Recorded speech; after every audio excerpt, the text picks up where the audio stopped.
오늘 본문은 제가 말씀드린 대로 이 고린도 교회의 파당 문제를 다루고 있습니다. 아마 이것은 바울이 교회를 세울 때부터 그 마음속에 있었던 염려거리였을 것입니다. 왜냐하니까 틀림없이 교회를 세울 때부터 교회가 자꾸 파당의 조짐, 분열의 조짐이 보였기 때문입니다. 특별히 여러분, 고린도라는 지역 자체가 굉장히 파당적인 그런 어떤 도시였습니다. 그 도시는 신흥 도시였기 때문에 소위 말해서 이걸 뭐라고 말하죠? 터줏대감이 없습니다.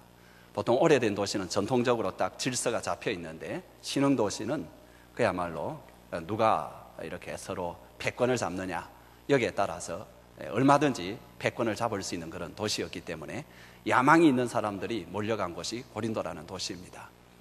그런데 이제 제한된 어떤 재물, 또 제한된 어떤 권력, 이런 것들 때문에 사람들이 자기가 어떻게 하면 좀 더 경제적으로 좀 이익을 얻고, 그리고 사회적 어떤 계급에 있어서도 상승을 할 수 있을까, 이런 방법 중에 하나가 뭐냐 하니까, 아침부터 여러분 영어를 써서 죄송합니다만은 이게 그냥 제 입에 좀 익숙하기 때문에 그냥 쓰겠습니다. 이게 패트론 클라이언트라는 제도입니다. 그게 뭐냐 하니까, 돈 많은 사람들이 어떤 클럽을 만든다든지 어떤 여러 조직을 만들어 가지고 자기가 후원자가 됩니다.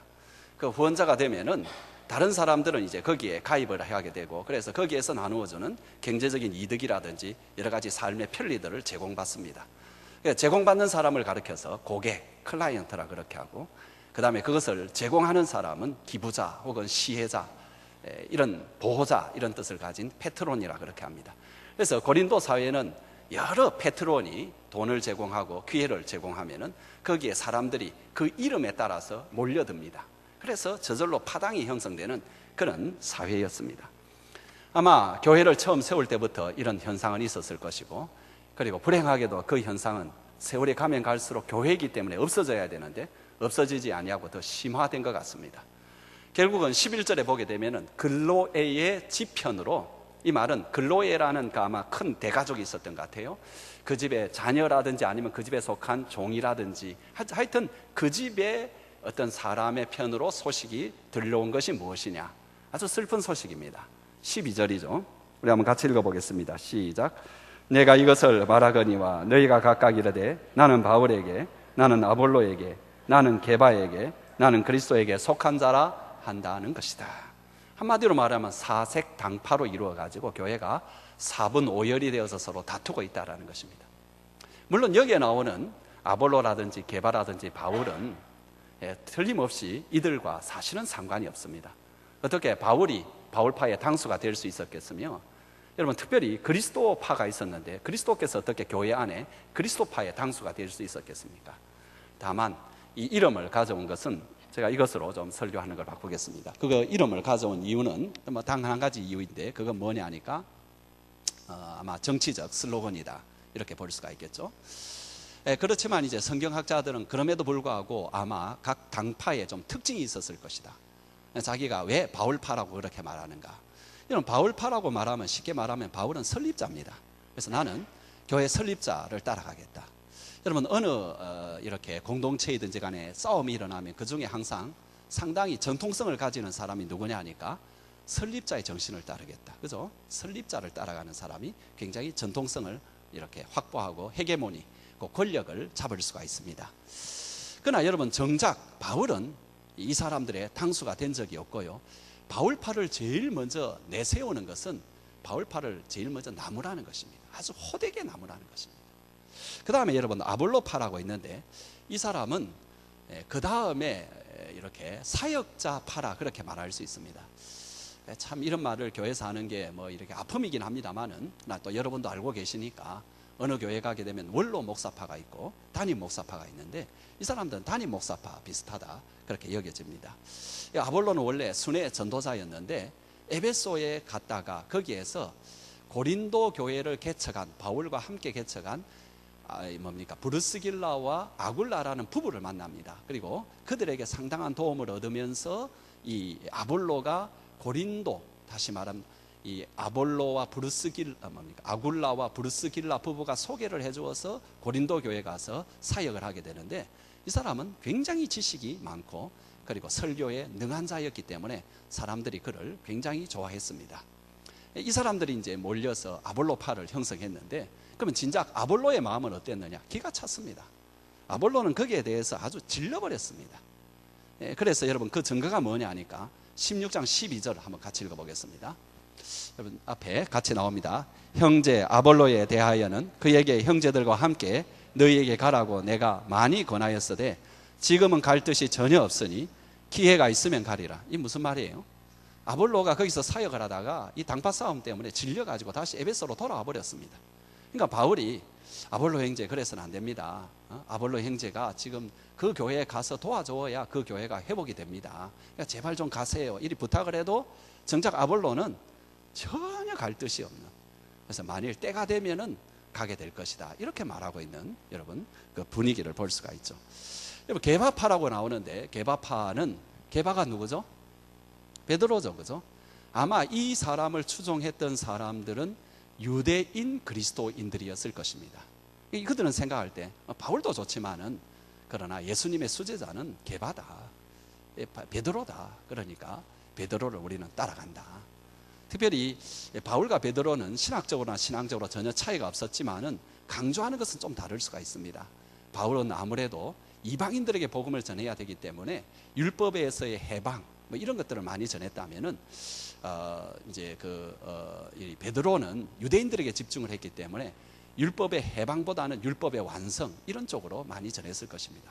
아마 그런 것들이 이 유대인들이 좀 따르기에는 좀 더 편하지 않았는지 뭐 그런 게 생각이 됩니다. 그렇지만 여러분 진작 베드로의 마음은 어땠을까요? 아마 두 개 중에 하나일 겁니다.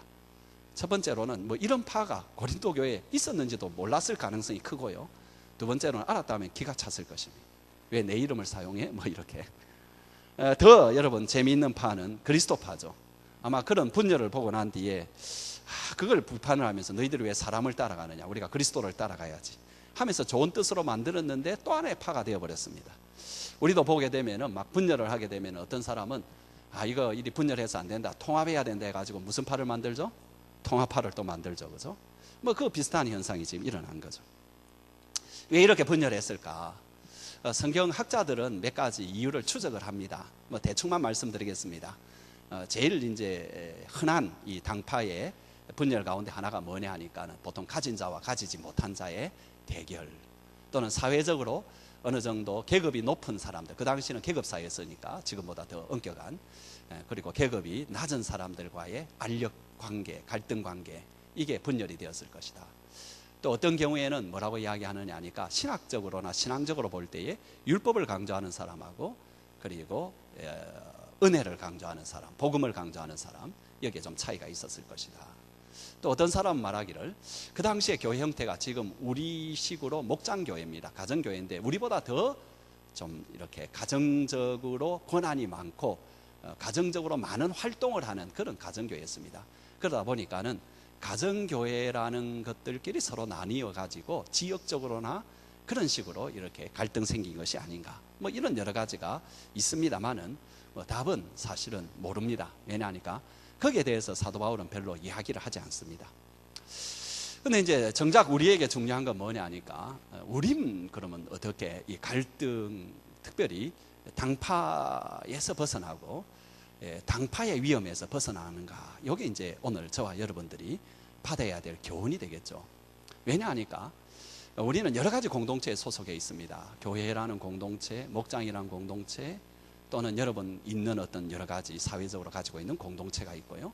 그 다음에 거기에 보게 되면은 가정이라는 또 중요한 공동체도 있고, 이런 것들이 항상 갈등과 파당 그리고 분열의 요소, 분열의 위험을 안고 있고 실제로 또 그런 어떤 상황 가운데 있는 경우가 참 많습니다. 우리가 모든 공동체를 다 살펴보질 못하지만 오늘 저와 여러분이 속해 있는, 우리가 공동적으로 속해 있는 우리 교회라는 공동체, 이 공동체 역시 얼마든지 파당적 요소가 있고 또 그 위험이 있기 때문에 우리는 이 말씀을 통해서 생명의 말씀을 드려야 되겠습니다. 그래서 제가 다시 한번 여러분에게 이렇게 강조하고 있는 것은, 제가 이런 말씀을 나눌 때 이게 여러분 적용 안 할 수가 없잖아요, 우리한테. 우리 이야기를 하는데 우리가 저 먼 나라 뭐 히말라야에 있는 그 이야기처럼 할 수는 없는 거잖아요. 그러니까 우리 이야기를 할 수밖에 없고, 근데 우리 이야기를 할 때 목사님이 나를 노려서 이야기했다, 그렇게 생각하지 마십시오. 여러분, 좀 죄송한 말씀입니다만은 누군지 모르지만 그 사람 그렇게 나에게까지 그렇게 그 사람 하루 종일 생각하면서 설교를 준비할 그 정도는 아닙니다, 저도. 그러니까 여러분 그렇게 착각하지 마시고, 제가 그냥 말씀을 그냥 쭉 하는 것이니까, 그리고 생명의 말씀을 풀어서 드리는 것이니까 여러분들이 아멘으로 받으시기를 주의 이름으로 축원합니다. 여러분, 우리가 파당적 분열에 어떻게 벗어나야 되는가? 첫 번째로는 여러분, 자만하지 않아야 됩니다. 한번 따라해 보시겠습니다. 자만을 경계해야 된다. 한 번 더 다시 해보겠습니다. 자만을 경계해야 된다. 특별히 여러분, 이건 모든 사람이 다 그랬는데 그 가운데서도 누가 더 이렇게 신경 써야 되느냐 하니까 믿음이 있는 사람들입니다.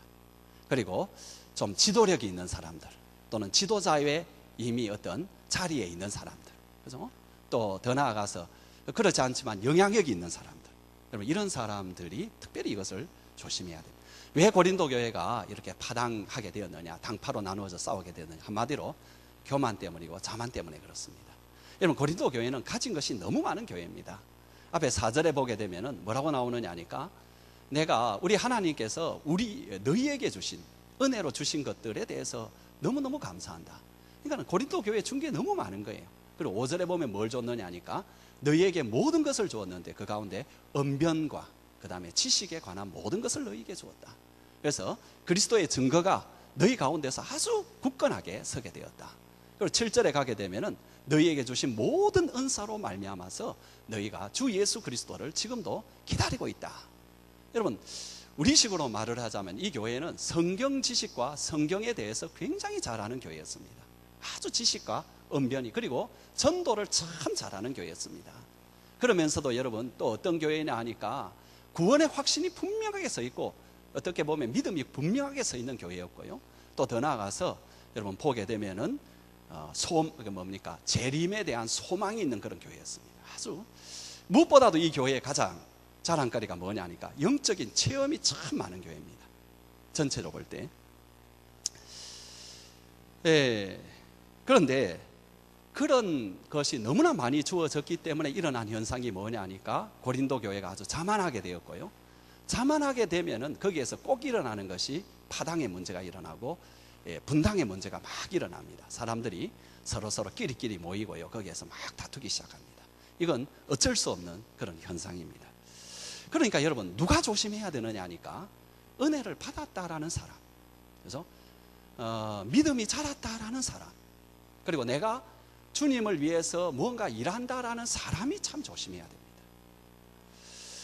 여러분, 목장에 예를 들면은 초신자들이 모이거나 혹은 믿음이 서로 비슷한 그런 사람들이 모이는 그런 목장은 별로 문제가 되지 않습니다. 그런데 그 가운데 어떤 사람이 이제 상당히 영적인 것을 체험을 하고, 나름대로 성경 공부를 통해서라든 이런 걸 통해 가지고 믿음이 자랐다라고 생각되는 이 사람이 어떤 이제 행동을 하게 되느냐 하니까 목장을 판단합니다. 목자 목녀를 판단합니다. 그러면 그 사람을 중심으로 이렇게 파당이 형성이 됩니다. 그게 파당입니다. 여러분, 다른 사람 중심으로 이게 파당이 형성되는 게 아니에요. 은혜를 받았다는 사람, 이런 사람을 중심으로 파당이 형성됩니다. 그 은혜가 가짜다 말하지 않겠습니다. 그래서 조심해야 된다. 여러분, 교회 사역도 마찬가지입니다. 교회 사역을 어느 열심히 하고 진정성을 가지고 하게 되면은 이게 상당히 열매를 맺게 되고 사람들이 참 인정을 해주기 시작합니다. 그러면 거기에서 참 감사하고 흩어야 되는데, 그러지 아니하고 그때부터 슬 교회를 판단하기 시작하고, 다른 어떤 사역자들, 그 사역자들을 판단하기 시작합니다. 그리고 교회 지도자들, 목회자나 교역자들에 대해서 비판을 하기 시작합니다. 그러면 그 사람을 중심으로 이렇게 사람들이 모입니다. 그게 이제 파당이 됩니다. 그러니까 언제 우리가 주의해야 되느냐 하니까, 내가 믿음이 좀 자랐다라고 생각이 될 때, 내가 주를 위해서 좀 일한다라고 생각이 되고, 사람들이 나를 어느 정도 인정해 준다라고 느껴질 때, 그때 조심해요. 왜? 그때의 사람은 자만해지고, 자만해지면 파당이 형성됩니다. 그러면 내가 자만한지를 어떻게 알 수 있느냐? 쉽게 알 수 있습니다. 아주 간단합니다. 자기가 말하는 걸 보면 압니다. 자기 말하는 것에 벌써 불평과 불만이 막 있고 판단이 있고, 여러분 이걸 뭐라고 말하느냐? 영적으로 건방지게 된 것입니다. 이게. 여러분 교회도 생각보다 한순간에 크게 달라지는 것은 별로 없습니다. 그냥 교회가 그냥 쭉 갑니다, 보통. 그죠? 우리 가정교회를 하더라도 이게 어떻게 변화를 가져오는 것이 있긴 하지만 이게 하루아침에 변하는 게 아닙니다. 그냥 쭉 갑니다, 그냥. 그리고 뭐 지도자도 하루아침에 이렇게 변하는 게 아니고요. 그렇습니다. 근데 그전에는 내가 신앙생활을 재밌게 했습니다. 교회 오면 은혜도 받고 참 뭐 목장에 가면 좋았습니다. 근데 어느 순간부터 마음이 불편하고 마음에 자꾸 판단이 생기고 불평거리가 생기는, 이게 뭐냐 하니까 영적으로 이게 건방지게 되었다, 이게 교만하게 되었다. 조심해야 돼요.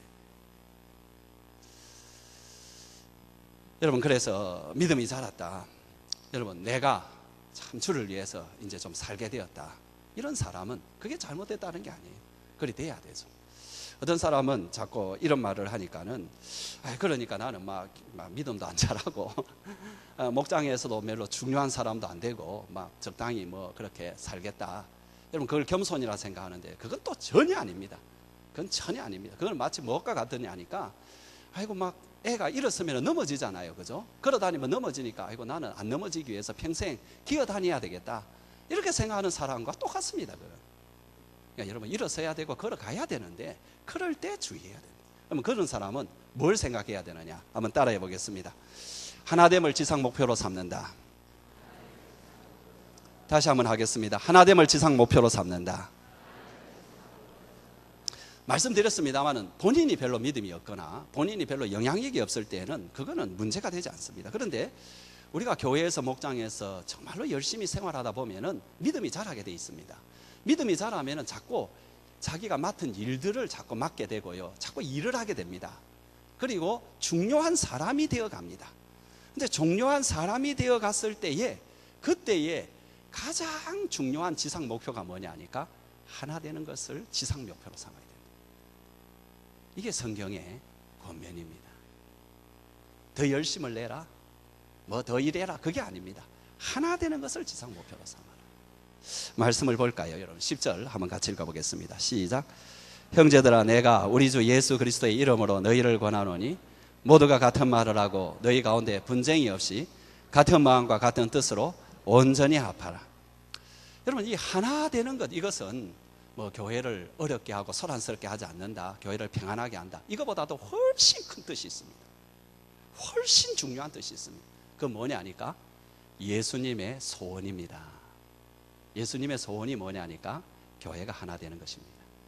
우리 예수님께서 이 땅에서 여러 가지 많이 가르치셨지만은 당신께서 가르치고 또 가르칠 때에 가장 가르치고 싶은 것은 역시 그분의 말년에 하셨습니다. 말년이라니까 좀 이상하죠, 그래서 그분의 생애의 마지막 순간에 했는데 그 마지막 순간에 하신 말씀 중에 또 아주 특별한 것은 그분이 정말로 소원하는 것은 마지막에 하나님께 기도를 드렸습니다. 간절한 기도. 그게 여러분 요한복음 17장에 길게 나옵니다. 이 얼마나 주님께서 소원하셨으면은 그것을 그렇게 소원했을까요? 그래서 얼마나 그런 것들이 중요했으면 주님께서 마지막에 그렇게 간구를 드렸을까요? 근데 그 기도를 보게 되면은 여러 가지가 많습니다. 거기에 보게 되면은 너희가 거룩하게 되는 것이다, 또 너희가 이 세상에서 미움을 받을 터인데 그때도 낙담하지 말아라, 아주 중요한 말씀을 많이 합니다. 근데 그 중에 가장 중요한 것 중에 하나가 뭐냐, 여러분 21절 22절인데 자 여러분 한번 같이 한번 읽어보겠습니다. 시작. 아버지여, 아버지가 내 안에 내가 아버지 안에 있는 것 같이 그들도 다 하나가 되어 우리 안에 있게 하사 세상으로 아버지께서 나를 보내신 것을 믿게 하옵소서. 내게 주신 영광을 내가 그들에게도 주었사오니 이는 우리가 하나 되는 것 같이 그들도 하나가 되게 하려 함이니이다. 얼마나 하나를 강조합니까? 이 뒤에도 계속해 강조합니다. 하나 되는 것, 이것이 주님의 기도의 소원 중에 소원. 이것도 여러분 주님의 기도의 마지막에 나오는 기도입니다. 이게 제일 마지막에 나오는 기도가 저들이 하나 되게 해주십시오. 근데 여러분 21절 다시 한번 보시면 아버지, 아버지가 내 안에 내가 아버지 안에 있는 것 같이 그들도 다 하나가 되어 우리 안에 있게 하사 세상으로 아버지께서 나를 보내신 것을 믿게 하옵소서. 예수님의 말씀이 무슨 뜻이 무슨 말을 하고 계십니까? 이런 말입니다. 예수 믿는 사람들이 하나가 될 때에 세상 사람들이 나를 하나님이 보내신 자다, 예수님이 하나님께서 보내신 자라는 것을 믿게 된다라는 말이에요. 그 말을 지금 하고 있는 것입니다. 여러분, 세상 사람들도 하나가 되는 것이 참 힘들다는 걸 알고 있습니다. 세상 사람들이 언제 하나가 되느냐 하니까 공동의 이익이 있을 때, 그죠? 서로 간에 이익이 형성될 때 하나가 됩니다. 그래서 열심히, 며칠 전에 어젠가 제가 여기 명지에 가니까는 이렇게 써놨더라고요. 무엇이 무서워서 집회 한번 못 해보고 우리의 토지를 똥값으로 넘기느냐. 무슨 말인지 알겠죠, 그죠? 그러니까 왜 우리가 단합해가지고 데모를 하면은 집값을 올리고 보상비를 받을 수가 있는데 왜 가만히 있어가지고 우리가 이래야 하느냐. 그러면서 밑에 보니까 몇 월 며칠 몇 시에 우리 모임을 발족합니다. 그래서 여러분, 자기의 이익이 걸려있고 하는 데는 다 이렇게 사람들이 거기에 공동보조를 맞추고 거기에 이렇게 뭘 구성을 합니다. 그죠? 하나가 됩니다. 그렇지만 여러분, 그 공동이익이 사라졌다, 더군다나 좀 손해가 끼친다 하면 가차 없습니다. 여러분, 그 전에 동업을 할 때는 내 간이라도 빼줄 것 같이 하다가도요, 내가 조금이라도 이렇게 손해를 보기 시작하면 가차 없습니다. 그냥 동업 깨지는 겁니다. 부부간에도 그래요. 평생 팥뿌리가 되도록 사나 죽으나 병들 때나 아플 때나 뭐 그렇게 말은 하지만은 이익이 이렇게 사라지면 현 세태에서는 그냥 깨지는 것입니다. 그런데 분명히 저들에게 있어서는 무슨 이득이 있는 것도 아니고, 가만 보면은 어떤 사람은 계속 희생만 하는 것 같고 손해만 보는 것 같은데, 그러면서도 서로 사회적인 어떤 직업의 어떤 꼭 기천은 없습니다만 그래도 뭐 여러 가지로 해서 뭐 보면은 좀 차별도 사회적으로 볼 때에도 여러 가지 좀 차이도 나는 것 같고, 그 다음에 또 어떻게 나이도 분명히 많이 차이가 나고, 그 다음에 능력에 있어서도 분명히 차이가 나고, 여러 가지 차이가 나는데 이렇게 하나가 돼 있단 말이에요. 그러면 사람들이 뭐라고 생각하느냐 하니까, 아, 예수 믿어서 저 사람들이 저러는가 보다, 그렇게 생각한다는 거예요. 아, 저 사람들이 예수 믿어서 저러는가 보다. 부부도 보면은, 이 부부를 보면은 이 틀림없이 별로 이렇게 맞는 사람이 아니고, 그런데도 이상하게 서로 그냥 계속 살고 재밌게 살고 하하 하면서 이리 사는 것을 보면은 다른 사람들이 보고 뭘 이리 생각하느냐 하니까, 아, 예수 믿어서 저 사람들이 저렇게 사는가 보다, 이리 생각한다. 근데 여러분, 우리가 하나 되지 못하면은 말로는 하나님, 예수님은 하나님의 아들로서 이 땅에 오신 분이십니다, 말은 이렇게 고백을 합니다만은 실제로 행동으로는 뭐라고 말하느냐 하니까, 예수님은 하나님께서 보내신 하나님의 아들이 아닙니다, 그렇게 고백하는 것과 똑같다라는 것입니다. 그래서 하나 되는 것이 참 중요합니다. 하나 될 때에 가장 중요한 사람이 누구냐, 다시 말씀드립니다만은 교회의 지도자들입니다. 뭔가 이렇게 할 수 있는 믿음이 자란 사람들이고, 그렇죠? 영향력이 있는 분들이 뭘 지상 목표로 삼아야 되느냐 하니까 하나 되는 것을 지상 목표로 삼아야 됩니다. 여러분, 예수님께서 많은 것을 우리에게 주셨습니다만 너희가 이 땅에서 너희가 나의 제자인 것을 알 수 있는 유일한 표지가 뭐냐 하니까 하나 되어 서로 사랑하는 것입니다. 그거 외에는 없습니다. 거룩한 삶 아닙니다. 경건한 삶 아닙니다. 선행 아닙니다. 성경에 보세요. 너희가 하나가 되어 내가 너희를 사랑한 것처럼 너희가 서로 사랑할 때에 세상은 너희가 내 제자인 걸 알게 될 것이다, 이렇게 말하고 있습니다. 그래서 여러분, 우리가 사역의 효율이 좀 떨어진다 하더라도 하나 되는 것을 지상 목표로 삼아야 돼요. 저는 그거 뭐 좀 안 되면 안 되는 거죠. 근데 일보다 더 중요한 것은 하나 되는 것이다. 여러분, 10절 다시 한번 보실래요? 10절 다시 보시면, 형제들아, 내가 우리 주 예수 그리스도의 이름으로 너희를 권하노니 모두가 같은 말을 하고 너희 가운데 분쟁이 없이 같은 마음과 같은 뜻으로, 그 다음 같이 읽읍시다. 온전히 합하라. 이 단어가 여러분 헬라어로도 상당히 긴 단어입니다. 카테르티스메노이라는 상당히 긴 단어입니다, 이 단어가. 근데 그 뜻이 어디서 왔느냐 하니까, 어부가 그물로 이렇게 고기를 잡다가 이게 이제 뭐 암초에 걸리고 뭐 이렇게 하면서 뜯어지잖아요, 그죠? 그러면 이제 어부가 그 다음 하는 일이 뭡니까? 그물 깁는 일을 하죠, 그죠? 그 단어입니다, 이 단어가. 그러니까는 떨어진 그물을, 찢어진 그물을 깁는 것을 요 단어로 말하고, 또 한 가지 어디서 말하느냐 하니까, 그 당시에는 운동이 활발했습니다. 여러분 아는 대로 그 당시에 여러분 올림픽이 있었고, 그죠? 그 다음에 굉장히 그 경기가 많았습니다. 그 중에 대표적인 경기 중에 하나가 건투, 격투기 이런 거였는데, 이게 무슨 단어냐 하니까 운동선수, 뭐 운동선수판이나 모든 사람도 그렇지만 이렇게 하다가 보면 팔이 이렇게 쫙 삐져져 버린 거예요. 팔이 뭐랍니까? 골절이 돼버린 거예요. 그럴 때 그 골절된 팔을 제자리에 집어넣는 것을 이 온전히 합하다 이라는 거예요. 생각해 보세요. 아무리 그물질을 한다 하더라도 찢어진 그물로 뭘 잡아 올리겠습니까? 하나 되지 못한 교회는 아무리 노력해도 안 됩니다. 마찬가지죠. 아무리 열심히 싸운다 하더라도 빠진 팔로 어떻게 권투 경기를 하고 격투기를 할 수 있겠습니까? 안 된다는 거예요.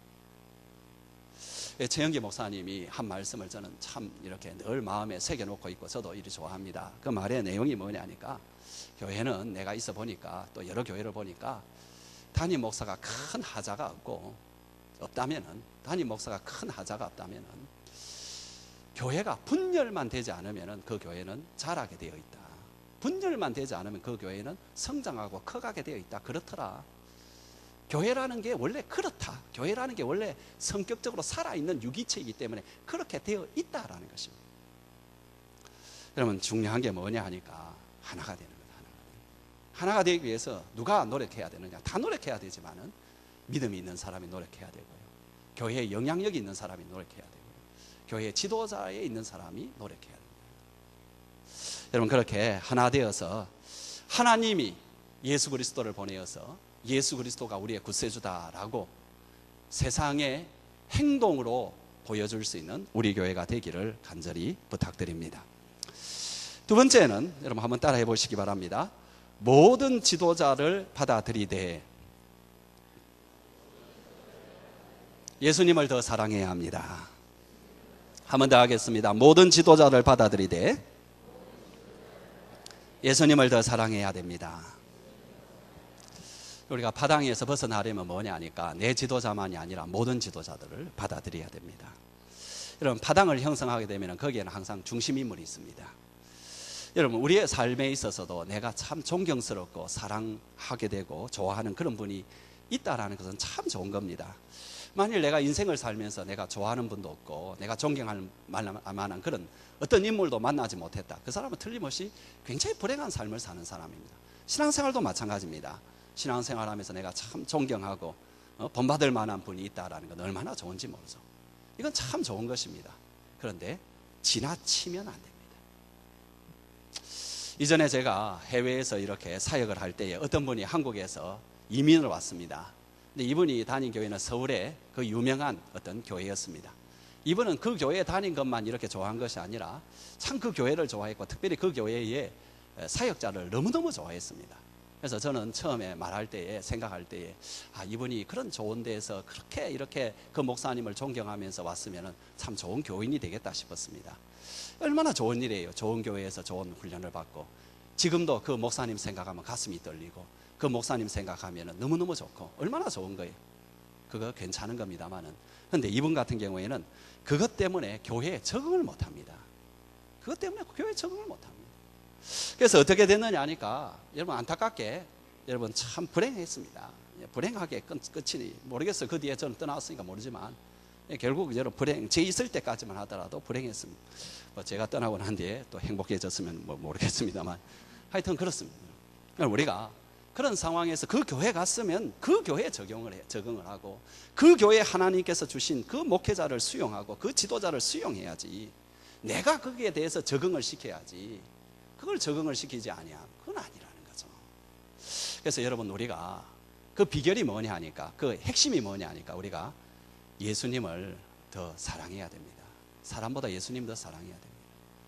여러분, 앞에 살펴본 대로 고린도 교회 성도들은 좋아하는 사람이 있었습니다. 어떤 사람은 정말로 불굴의 의지를 가지고 교회를 세웠던 바울을 좋아했고요. 어떤 사람은 냉철한 지성을 가지고 너무나 말씀을 뜨겁게 전했던 아볼로를 좋아했고요. 어떤 사람은 원래의 정신을 가진 교회의 대표자였던 베드로를 좋아했고요. 뭐 그랬습니다. 다 괜찮은 거고 좋은 겁니다. 그런데 그것 때문에 파당까지 형성이 됐다. 그러니까 어떤 사람은 그런 파당이 싫어가지고 또 하나의 파당을 만든 것이 그리스도의 팔을 만드는 거죠. 여러분, 이게 왜 그러느냐 하니까 우리가 예수님보다 사람을 더 사랑해서 그렇습니다. 왜 파당을 짓는 것이 사람을 예수님보다 더 사랑하는 것이냐? 이건 여러분 논리가 아주 간단합니다. 성경 먼저 한번 보겠습니다. 요한복음 14장 15절 한번 같이 읽겠습니다. 너희가 나를 사랑하면 내 계명을 지키리라. 우리가 예수님 사랑한다, 사랑한다 말을 하는데 그러면 뭘 보면은 예수님 사랑하는 것을 알 수 있느냐? 찬양할 때 막 눈물을 흘리는 걸 보면 알 수 있느냐? 아니라는 겁니다. 진짜 뭘 보면 알 수 있느냐니까 예수님을 사랑하면은 예수님이 원하시는 것을 한다라는 거예요. 그런데 어떤 개인을 좋아해가지고 하나 되기를 원하시는 예수님의 간절한 소망마저 깨버린다면은 내가 예수님보다 그 개인을 더 사랑하는 의미가 아니겠습니까? 그래서 우리가 예수님보다 사람을 더 좋아해서는 안 된다는 것입니다. 여러분, 우리 교회는 아직까지 목장이 많이 분가되지 않아서 그런 일이 아직은 없습니다만은 어떤 이야기를 들어보게 되면은 어떤 이 교회에서는 목장이 분가가 되면은 참 어려운 중에 하나가 뭐냐니까 이 새로 갈려진 이 목원들이 옛날 목자를 너무 좋아한다라는 거예요. 그러니까는 새로 목장이 돼서 새로 목자 목녀가 돼도 거기에 정을 못 붙인다라 뭐 그런 일들을 이야기하는 걸 제가 들어본 적이 있습니다. 근데 그것이 아니죠. 여러분, 아무리 목자가 목자이지만 진정한 목자는 예수님이잖아요. 예수님을 사랑한다면은 어떻게 우리가 그렇게 할 수 있어요? 하나님께서 보내준 사람한테 적응을 해야지. 여러분, 사역도 마찬가지잖아요. 어떤 사역을 보게 되면은 이제 곧 있으면 우리가 10월달, 11월달이 되게 되면 이제 사역 부서를 나누는데 그때 가만 보면은 누가 부장이 되었고 누가 뭘 한다더라 하면은 우 따라가고 또 누가 그만둔더라 하면은 우 그만두는데 여러분, 그러면 안 되죠. 내가 그 사역 부장을 위해서 일하는 거 아니잖아요. 내가 예수를 위해서 일하는 것인데 그렇다면은 그 부서에서 하나님께서 나한테 일하게 하신다면 새롭게 오신 분이 계신다면은 거기에 내 마음을 맞추어서 일을 하는 것이고 거기에 내가 적응을 하려고 그렇게 하는 것이지. 그죠? 여러분, 우리가 사람을 좋아하는 것은 좋습니다. 하지만은 그 사람보다 예수님을 더 사랑하는 것은 곤란하다는 것입니다. 여러분들 평생에 저는 두 가지를 굉장히 조심해야 된다고 저는 생각을 합니다. 이 두 가지가 바로 이단성입니다. 제가 볼 때는 여러분은 이단을 어떻게 평가하는지 모르지만 저는 이단성을 하나는 거짓이로 평가합니다. 하나는 거짓이 항상 있다. 두 번째로는 요겁니다. 요게 항상 있습니다. 그래서 아마 이것은 예수님께서 정말로 싫어하는 것 중에 하나일 것이다. 그 생각이 드는 것이 두 가지입니다. 그런데 이 두 가지가 사실은 한 가지입니다. 같은 것입니다. 뭔가 하니까 첫 번째로 여러분들이 다른 사람의 노예가 되지 마십시오. 사람의 노예가 되지 마십시오. 왜 사람의 노예가 됩니까? 두 번째로는 똑같은 말입니다. 다른 사람을 노예로 만들지 마십시오. 당신의 노예로 만들지 마십시오. 그걸 부드럽게 이야기하겠습니다. 고린도후서에 보게 되면 사도 바울이 이런 말을 합니다. 내가 다른 사람을 주관하지 아니하려 하여 내가 너희를 주관하지 아니하려 한다. 여러분, 고린도후서의 가장 중요한 단어 중에 하나가 주관이라는 단어입니다. 이단의 특징이 뭐냐? 거기에 나오는 이단들이 하는 일이 뭐냐 하니까 사람들을 노예로 삼아서 자기 마음대로 주관하려 하는, 사도 바울은 그걸 거부합니다. 여러분, 한번 가만 생각해 보세요. 여러분들이 자꾸 다른 사람 여러분의 노예로 삼으려고 합니다. 노예가 안 되면 막 짜증내고요. 다른 사람의 노예가 되면 막 힘들어하고요. 그런데 더 큰 문제는 뭐냐니까 여러분이 다른 사람의 노예가 되는 경우가 참 많습니다. 사람의 노예가 됩니다. 예수님의 종이 돼야지 왜 사람의 노예가 됩니까? 사람을 좋아하는 건 좋습니다. 그러나 지나쳐서는 안 됩니다. 나의 주는 예수님이다라는 걸 여러분 기억하셔야 돼요. 바울 자신의 예를 들면 13절 우리 같이 한번 읽어보겠습니다. 그리스도께서 어찌 나뉘었느냐? 바울이 너희를 위하여 십자가에 못 박혔으며 바울의 이름으로 너희가 세례를 받았느냐? 너무 안타까워서 세 가지 질문을 던지는데 다 답이 뭐죠? No. 아니요. 무슨 말입니까? 바울이 십자가에 못 박힌 것도 아니고 바울의 이름으로 세례받은 것도 아니고 예수의 몸이 찢어진 것도 아닙니다. 우리를 위해서 피 흘려주시고 찢어진 건 있지만 완전히 나누어진 건 아닙니다. 여러분, 그러니까 우리가 결론적으로 말씀을 드리면 사람을 좋아할 수 있습니다. 사람을 좋아하는 건 좋은 것입니다. 그러나 그 사람 때문에 예수께 드릴 충성심이 약화되거나 예수께 드릴 충성심이 섞이거나 하게 하지 마시기 바랍니다. 그리고 특별히 여러분, 다른 사람을 주관하려고 강하게 하는 사람은 예수님이 그 사람 참 싫어합니다. 그러지 마세요. 예수님 당신의 종으로 삼은 것을 사람이 가서 자기 주관하려고 하지 마세요. 마지막으로 한번 따라해 보겠습니다. 하나님의 새로운 방법을 환영한다. 우리 복습 좀 해볼까요? 첫 번째 뭐였어요? 뭐였죠? 자만심을 경계하다. 사실은 제가 잊어버렸습니다. 두 번째는 뭐였습니까? 뭐 앞에 빼버리고, 그죠? 간단하게 말해서 예수님을 더 사랑한다. 그죠? 세 번째는 뭡니까? 하나님의 방법에 대해서 문을 열어놓는다. 여러분, 세 번째, 우리가 하나님의 방법에 대해서 열려 있어야 되는데, 지금 사도 바울이 이야기하는 건 이런 이야기입니다. 자기는 고린도 교회에서 인간의 방법이 아니고 하나님의 방법으로 일을 했다라는 거죠. 여러분, 당시에 신흥 종교를 전하기 위해서 가장 흔한 방법이 두 가지가, 여러분, 종교적 의식을 통해서 하고, 두 번째로는 철학적 설득을 통해서 합니다. 그러지 않겠어요, 그죠? 사람이. 제가 며칠 전에, 그제 뭡니까? 우리 추석날 밤늦게 집사람하고 해운대 갔습니다.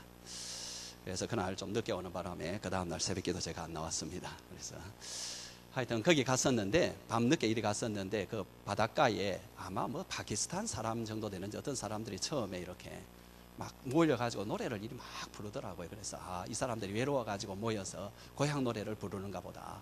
그리고 이제 하면서 이제 멀리 갔다 다시 돌아오는데 여전히 막 그 노래를 부르는데 약간 이 사람들이 바로 말하면은 약간의 그걸 뭐라고 말, 엑시타시라 그럽니까? 약간 이렇게 거기에 젖어 있는. 그래서 이게 이 사람들의 종교적 의례구나 하는 생각이 들었습니다. 그걸 여러분 개인적으로 이렇게 하라면 아무도 못하는 행동들이에요. 그런데 종교적 의례니까 그 안에서 그렇게 다 하고 있는 거예요. 그냥 막 이렇게 치우면서 막 이렇게 땀을 흘리면서 막 이렇게 빠져드는 어떤 그런 거 있잖아요. 그러면 종교적 의례는 사람이 거기에 막 빠져들게 만들고 거기에 쉽게 접근하게 만드는 것이 있고요. 그래서 여기에 보면은 이제 세례라는 이야기가 나오는데, 여러분 14절에서 16절에 보게 되면은 자기가 세례를 주지 아니한 것에 대해서 감사하는 것은 뭐 1차적으로는 세례 때문에 또 분당이 생기게 되는데 거기에 대해서 원인 제공을 하지 않았다. 이게 감사하기도 합니다. 그렇지만 바울이 근본적으로 자기의 어떤 그 하나님의 일을 하는 방법에 대해서 17절에 이제 이렇게 이야기합니다. 한번 읽어보겠습니다. 시작. 그리스도께서 나를 보내심은 세례를 베풀게 하려 하심도 아니요 오직 복음을 전하게 하려 하심이로되 말의 지혜로 하지 아니함은 그리스도의 십자가가 헛되지 않게 하려 함이다. 그러니까 일반적으로 그 당시에 신흥 종교의 전도자들이 하는 방식이 뭐냐 하니까 종교적 의례를 통한 세례 또는 설득의 방식, 이걸 하는데 사도 바울은 안 했다는 거예요. 뭘로 했느냐 하니까 복음으로 했다. 여러분, 복음은 뭐냐 하니까 간단하죠. 하나님의 아들이 이 땅에 내려와서 우리를 대신하여 죽어주심으로 우리가 구원을 받았다. 우리 너무나 익숙한 말이죠. 근데 세상 사람한테는 난센스입니다. 여러분, 그래서 여러분 당시에는 더 그랬는데, 그러면 21절 보세요. 뭐라고 나오니까 전도에 미련한 것이다.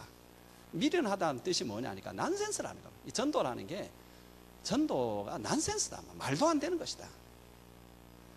전도의 내용이 말이 안 된다. 이거보다도 그 방식으로 사람을 구원한다라는 그 자체가 말이 안 된다. 뭐 그런 어떤 그 내용 자체, 제가 좀 말을 22절 보면은 22절 한번 같이 읽어보겠습니다. 시작. 유대인은 표적을 구하고 헬라인은 지혜를 찾으나. 그러니까 당시 이제 유대인들은 뭘 보면 믿기 했느냐 하니까 사인을 보면 믿었다라는 거예요. 그래서 요한복음 8장 32절에 보게 되면은 유대인들이 예수님께 나와서 당신이 자꾸 말만 그렇게 하지 말고 사인을 보여주면은 우리가 당신이 하나님께로부터 온 자인 것을 믿겠다. 사인을 좀 보여달라. 그러면서 그들이 어떤 종류의 사인을 말하느냐 하니까 출애굽했을 때의 하늘에서 만나가 떨어진 그걸 언급을 합니다. 그래서 그런 기적이 일어난 것처럼 그런 기적을 베풀어 주면은 우리가 믿겠다 이럽니다.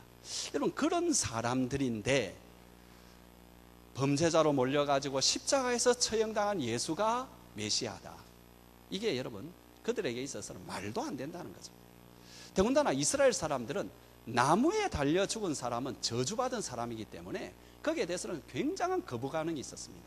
근데 평범한 목수인데 나무에 달려 죽은 이 사람을 메시아라고 믿으라고 하니까 이게 여러분 거리끼는 것이다. 23절입니까? 거기에 보면 나오죠, 그죠? 거리끼는 것. 영어로 보면 스텀블링 블락이라는 거죠. 뭡니까, 여러분? 믿고 싶어도 못 믿게 하는 방해거리예요, 방해거리라. 그게 복음이라는 거예요. 그 다음에 여러분, 헬라인들은 지혜를 구하는데, 지혜라는 것은 철학적이고 합리적이고 논리적인 겁니다. 근데 복음의 내용은 뭡니까? 하나님께서 당신의 아들을 보내어 십자가에 죽게 하사 그를 믿는 자에게 구원을 주신다. 뭔 논리적이에요 이게? 뭔 이게 철학적이고? 그래서 여러분 23절에 보면 뭐라고 했느냐 하니까 그들에게는 미련한 것이다. 영어로 보면 foolishness, 아주 바보스러운 것이고 멍청한 것이다, 이렇게 말하고 있다. 근데 이 복음이 뭐냐? 이 복음이 여러분 24절 한번 읽어볼까요? 다음 주에 우리가 자세히 공부할 것입니다. 그러나 읽어보겠습니다. 시작. 오직 부르심을 받은 자들에게는 유대인이나 헬라인이나 그리스도는 하나님의 능력이고 하나님의 지혜다. 18절을 읽어볼까요? 시작. 십자가의 도가 멸망하는 자들에게는 미련한 것이고 구원을 받는 우리에게는 하나님의 능력이다. 하나님의 능력이 되는 건 제가 다음 주에 공부하겠습니다. 그게 아니라 제가 여기서 이야기하고 싶은 건 뭐냐니까 하나님은 세상이 해보지 않는 방식으로 일한다는 것입니다. 우리에게 익숙하지 아니한 방식으로 역사하신다는. 그러니까 여러분, 우리가 복음을 위해서 살려고 이렇게 하면은 틀림없이 여러분에게 익숙하지 아니한 일들이 우리가 해보자라고 목장에서도 그렇게 하고 교회에서도 그렇게 합니다. 그래서 좀 새로운 방식이고요, 새로운 일이고 새로운 시도입니다. 근데 이렇게 새롭다라고 말할 때 그것을 여러분들이 아주 좀 독특하다, 이제까지는 없었던 방법이다, 그 새라는 의미가 아닙니다. 제가 말하는 것은 왜 새롭느냐 하니까 내가 평소에 알고 있는 인간적 본성적 방법과는 좀 다르다는 거예요. 항상 무슨 말이냐 하니까 우리가 정말로 복음을 위해서 이렇게 살려고 하고 복음의 방식으로 하면 이게 항상 우리의 본성과는 잘 맞지가 않습니다. 이게 그러니까는 잘 맞지 않으면 어떤 현상이 일어나느냐 하니까 사람은 자기에게 익숙하지 않는 것은 거부합니다. 보통 여러분, 그거는 특별한 사람만 그런 게 아니라 저도 그렇습니다. 저도 저에게 익숙하지 아니한 것을 이렇게 뚝 말하면은 먼저 일어나는 게 그거 새롭네, 해보자, 이래 안 합니다. 어떻게 합니까? 그거 왜 내 마음에 안 편하다는 거예요. 그죠? 그러면 뭐 그렇게 할 수도 있는데 문제는 그렇게 함으로써 하나님의 모든 역사하심에 대해서 문을 닫아버리는 거예요. 그러면 안 된다는 거예요. 왜? 하나님의 역사하심은 솔직히 말하자면은 여러분이 알고 있고 여러분이 익숙하고 여러분이 예상하는 방법과는 다릅니다. 다른 방법을 통해서 하나님은 일하십니다. 왜 다르냐? 그게 복음의 방법이기 때문에, 세상에 가는 방향하고 거꾸로 가는 방향이기 때문에 방법이 다를 수밖에 없고 시도가 다를 수밖에 없고 모든 것이 다를 수밖에 없습니다. 그걸 여러분이 수용해야 됩니다. 그 수용하는 방법이 뭐냐? 여러분 지도자들을 따라가야 됩니다. 그래서 제가 말씀을 드린 건 뭐냐 하니까 여러분 가만히 한번 생각해 보세요. 지도자를 따라가야 됩니다. 하나님께서 세워주신 지도자를 따라가야 됩니다. 왜 이게 중요하냐 하니까 여러분, 지도자가 이렇게 앞에서 이리 하자 하는 것이 여러분 조금 아이디어도 좀 모자라고 그지요, 부족한 방법이 있을 수 있습니다. 그러나 그것이라 할지라도 우리 한번 같이 해보자 할 때는 일이 됩니다. 그죠? 좀 모자라도 됩니다. 꼭 이게 이렇게 완벽하지 않아도 됩니다. 그렇지만 여러분, 어떤 일을 할지라도 조그마한 문제 가지고 이리저리 이야기하고 막 이렇게 하다 옳으냐 저것이 옳으냐 따지다가 죽도 밥도 되지 아니한 일들이 우리한테 지천으로 널려 있습니다. 그래서 판단은 이렇게 하시면 됩니다. 지도자가 성경적으로 어긋나지 않으면 그냥 따라가시기 바랍니다. 수용하시고 받아들이시기 바랍니다. 여러분, 특별히 우리 교회는 옛날부터 이렇게 조금 이렇게 야성이 강한 그런 교회가 되어서 잘 그렇게 하지 못합니다. 그런데 그렇게 하셔야 됩니다. 특별히 어떤 경우에 이렇게 따라가야 되느냐니까 지도자가 약할 때 여러분이 따라가셔야 됩니다. 우리가 워낙 똑똑하다 보니까 교회에서도 목장에서도 본인이 더 나은 경우가 참 많이 있습니다. 실제로 그 사람이 지혜도 그렇고 능력도 그렇고 모든 것이 더 나을 수도 있습니다. 그렇지만 여러분, 더 나은 사람이 일을 이루느냐? 그렇지 않습니다. 성경만 한 군데 더 보고 오늘 제가 말씀을 정리하겠습니다. 여러분, 어딜 보시느냐 할까? 26절, 27절 한번 봅시다. 한번 같이 한번 읽겠습니다. 시작. 형제들아, 너희의 일 부르심을 보라. 육체를 따라 지혜로운 자가 많지 아니하고 능한 자가 많지 아니하며 문벌 좋은 자가 많지 않아. 지금 말로 바꿔볼까요? 무슨 말이냐 하니까 처음에 똑똑한 자가 많지 않고, 두 번째로는 실력 좋은 자가, 실력이 있는 사람이 별로 많지 않고, 세 번째로는 학벌 좋은 사람이 많지 않다, 그 말입니다. 그죠? 내가 그 말입니다. 여러분, 이렇게 모자라는 것을 아는 사람은 자기가 모자라는 걸 알기 때문에 하나님 앞에 기도합니다. 그리고 또 다른 사람을 섬깁니다. 왜? 자기가 모자라는 걸 알기 때문에. 근데 여러분, 있다고 생각하는 사람은 어떻게 합니까? 섬기기보다는 자꾸 지도하려고 합니다. 그죠? 가르치려고 합니다. 여러분 또 자기가 있다고 생각하기 때문에 기도하지 않습니다. 그래서 여러분 우리가 뭘 봐야 되느냐 하니까 이분에게 이 두 가지만 있다면은 여러분이 안심하고 따라가도 됩니다. 하나는 하나님의 뜻대로 살려고 애를 쓰고 있느냐, 하나님께 순종하려고 이분이 애를 쓰고 있느냐, 그거 하나 보시고, 또 하나는 이분이 기도하고 계시냐. 여러분 그렇게 여러분 생각하면은 여러분 연약한 가운데 하나님은 일을 이루시는 분이십니다. 그래야 하나님께서도 영광을 받으십니다. 잘한 사람, 자기 힘으로 하는 사람은 자기가 영광 다 가져갈 거잖아요. 그런 사람하고 하나님께서 왜 같이 일하겠습니까? 아무것도 없지만은 기도하고 따라가는 사람, 이 사람하고 하나님께서 같이 일하시죠. 어쨌든 여러분들이 하나님께서 주신 사람들 귀하게 여기시고 함께 하시고 지지하시고, 그래서 하나 되어서 귀한 교회 이루시는 여러분 되시길 주의 이름으로 축원합니다.